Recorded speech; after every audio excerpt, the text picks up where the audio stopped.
لەو سەردەمەشە ئەوەی کە دەسەڵات و نفوزی هەبوو لەناو کوردەکانە سەرەتایەکی دەرەبەگی بوو، دەرەبەگایەتی لەگەڵ زۆربوونی هەبوونی دەسەڵاتی شێخی طریقە نەقشبەندی بێ یا قادری کە بە تایبەتی ئەو دوانە لە کووردا نفوزێکی زۆر گەوریان هەبوو، کاریگەریەکی زۆر گەورانە بوو. ئەمە طبعاً وەکو خەتی سۆفێتی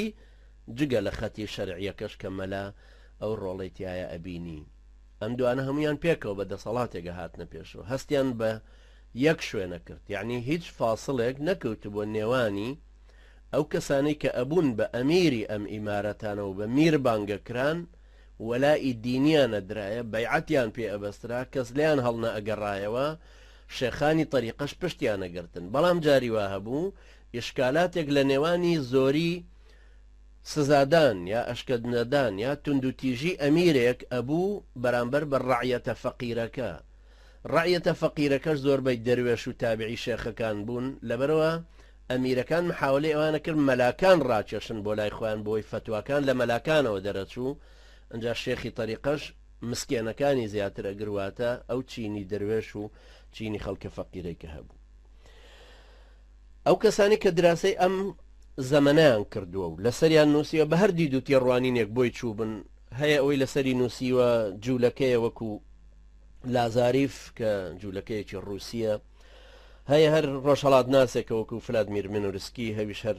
رووسیە یان ئیفانۆف ئەویش هەر رووسیە، چونکە رووسەکان زۆر احتیمامیان بە ناوچەی کوردستان داوە، زۆر ئەوان لە سەرەتاوە ئەوان زۆرتر وەکو نفوز هاتبوونە ناوە پێ 150 ساڵ 200 ساڵ لەمە پێشیش، یان خەڵکانێکی تر کە بەدید و تێڕوانینێکی تر لیبرالیەکی غەربی مەسەلەن هاتووە، هەروەکو ڕۆژهەڵات ناسێک نووسیوێتیەوە، یان قەشەیەک بووە و هاتووە نووسیوێتەوە، یان سەرەتای بەحسێکی کۆمەڵناسی ئیستیعماریانە بووە کە هاتووە بە هەر سیفەتێک بێ ئەوانەیەک بۆ نمونونەکە نووسیویانە، یان بە دیدێکی کۆمونیستی چەپی، یان وەکو ململانەی ئابووری نووسرا بێ. بۆ نمونە و کتێبانەی کەمال مەزهەر لە 84 چاپی کرد بە ناوی کوردستان لە بەعەرەبیە طبعاً کوردستان في سنوات الحرب العالمية الأولى، یان رووسیەکان کە نووسیویانە ئەوەی معروف خەزنەدار تەرجمەی کردووە لە هەشتاویەکە بڵاو کراوەتەوە، یان ئەوەی کاوس قەفتان نووسیوێتی، یان والحاصل کۆمەڵێکی زۆر لەم نووسینانە هەیە کە لەوانەیە لە ضمنی قسەکانمە هەندێک ئیشارەت بە هەندێک لەو کتێبانە بدەینەوە. ئەوانە هەمووی کارتێکردنی شێخ و مەلاکانیش باسەکەنەوە، بە تایبەتی شێخانی طریقەت کە خۆیان هەندێکیان هەر خۆیان شێخی طریقەن و بوونەتەوە بە ئەمیری ئەو ئیمارەتانە. بۆیە کارتێکردنێکی گەورە هەیە لە نێوانی ئەوەی کە ئیمارەتەکان ئیماراتێکی ئیسلامین، هەستکردنی نەتەوایەتی لەو فترە هەستکردنێکی قەومی سکولاریزم نییە وەکو ئێستا هەندێک ئەیانەوێت لێکی بدەنەوە وەکو چۆن کابرایەکی مارکسی هەموو ململانەیەکی مێژوو بە ململانەیەکی چینایەتی و دەبەرەگراچوونێکی چینایەتی لێکەداتەوە. ئەمەشیان نابێ بە هەمان شێوە ئێمەش بکەوینە هەمان هەڵەوە وا بزانین ئەو ئیمارەتانش لەو فترانەیە بریتە لە ململانەیەکی چینایەتی، بەڵکو هەر ئیمارەتێکی کوردی کە دروست بووە لەو فترەیە من ئیشارەت بە سییانیانە دەمیا باز لە سییانیانەکەم کە بریتی بوون لەوەی بە شێوەیەکی مۆدارن هەوڵ بدەن دەوڵەتێکی کوردی دروست بکەن، ئەگەر ناشتوانن وەکو دەوڵەتی تەمانە و زەمانە عوسبەت الئومەم ئەوانەش نەبووە،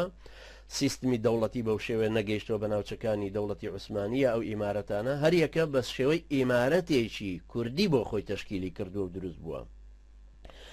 لەو فترانەیە کە سوڵتان مەحموودی دووهەم کارێکی کرد کە زۆر خەتەرناک چارەنووساز بوو، ئەویشەوە بوو سوپای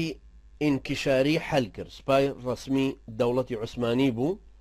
لە ساڵی 1926 حەلی کرد لەبەر زۆر زۆرێکە بوو خۆشی ئەویست دەوڵەتی جێیشێک دروستکە، خۆی ئەویست سوپایەک دروستکە، سوپایەکی مۆدارن مەشق پێکردن و تەدریباتی باش و لەوانێکەوە خەڵکانێکی نردبوو بۆ دەرەوە هاتبوونەوە و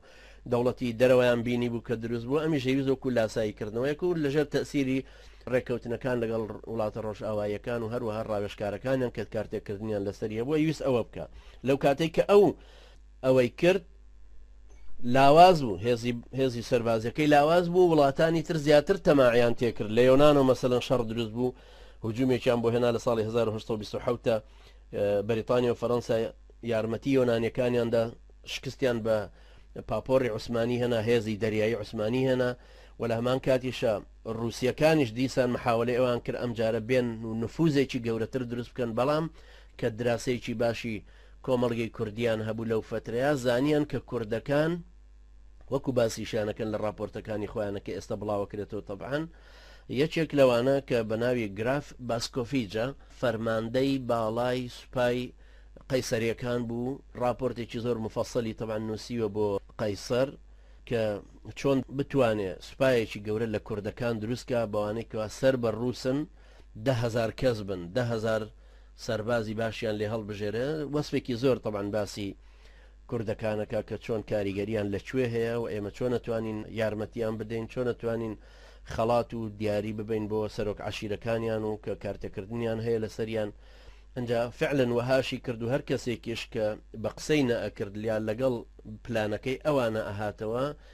هەندێک لەو ئاغایانەی دەوروبەری خۆی ئەوانەی هەر کورد بوون لەگەڵ ئەوە هانیەدان دێی ئەوانی تر بسووتێن و پەلاماریان بدەن و بەم شێوێت تەمان توانی زانی خۆشی شارەزایەکی باشی لەوە هەبوو کە کۆمەڵگەی کوردەواری کۆمەڵگەیەکی هۆزیە تیرەیە توانی زۆر بە ئاسانی ئەوانە استقلال بکەوت لە ساڵی 1929 بە نفوزێکی باشەوە بێتەوە ناوە بۆیە خۆی توانی بە قووەتێکی زۆر کەم توانی بگاتە ناوجەرگەی دەوڵەتی عوسمانی و بگاتە شاری بایەزید چونکە توانی زۆرینەی ئەو کوردانە هەمووی لاشەڕکە طبعا ئەگەر بشزانین تەسیری کوردەکان لەو کاتەیە چەندە فقط ئەوەندە مهمە بزانین کە 76 فەوجی کوردی هەبوون کە پێیان وترا سوارچاکانی کورد 76 فەوج بوو بڕبڕەی پشتی سوپای دەوڵەتی عوسمانی بوو بە تایبەتی بەرامبەر بە ڕووسیەکان کە ڕووسیەکان توانیان لەم فترەیە ئەم سوپا کوردیە لاشەڕکەن بە شتێکی زۆر مهم و توانیان عملیاتێکی زۆر چالاکیکی زۆر بکەن لە ناو جەرگەی دەوڵەتی عوسمانیە و نفوزێکی گەورەی بکەنە سەر وەختێک ڕووسیەکان هاتن و ئەو کارتێکردنیان بوو بەریتانیەکان لەولاوە فەڕەنسایەکان کە تازە دەستیانە خستە ناو دەوڵەتی عوسمانی وەکو دەستێوەردان هار بوون